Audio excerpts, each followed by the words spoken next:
Bonjour, bienvenue sur ma chaîne. Cette semaine, j'ai décidé de vous faire voyager à travers différents genres de la littérature. Pour ce faire, je vais vous poster une vidéo par jour jusqu'à dimanche et chaque vidéo va traiter d'un livre d'un genre littéraire différent. Mon but est d'essayer de partager des livres très divers et je vais aussi essayer de sélectionner des livres dont on parle pas beaucoup sur Booktube. Aujourd'hui, on se retrouve pour parler contemporain avec Le jour d'avant de Serge Chalandon. J'avoue, c'est une influence Booktube. Un tout petit peu. Michel, notre protagoniste, est un homme qui est rongé par un drame qui est survenu il y a de nombreuses années. Son frère est décédé dans un accident de la mine alors qu'il travaillait là-bas, en même temps que 42 autres mineurs. Des années après ce drame qui a à la fois détruit et inspiré sa vie, Michel revient sur les lieux pour essayer de trouver un coupable. C'est très difficile de parler de ce livre parce qu'il est essentiel d'en savoir le moins possible. Mais j'ai quand même décidé de relever le défi. Tout d'abord, c'est un roman qui m'a beaucoup fait réfléchir.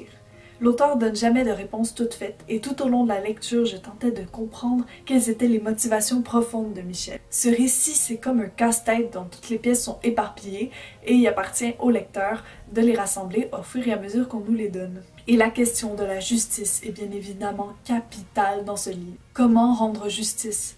Comment est-il même possible de rendre justice pour des actes qui peuvent plus être défaits? Est-ce qu'on rend justice pour empêcher que certains événements se reproduisent ou simplement par vengeance? Et est-ce que la vengeance soulage vraiment? Toutes ces questions vont être abordées, mais pas nécessairement de la manière qu'on imagine.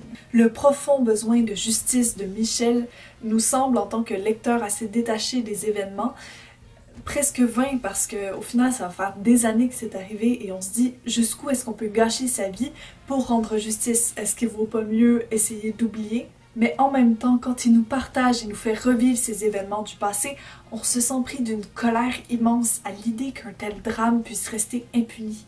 Le jour d'avant est également un témoignage puissant de la vie à la mine et de la mort à la mine.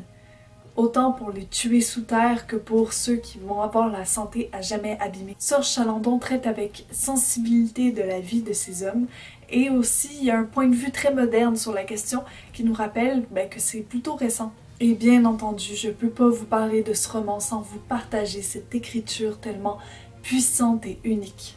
Joseph, serré tout contre moi, lui sur le porte-bagages, jambes écartées par les sacoches comme un cow-boy de rodéo. Moi penché sur le guidon, main droite agaçant la poignée d'accélération.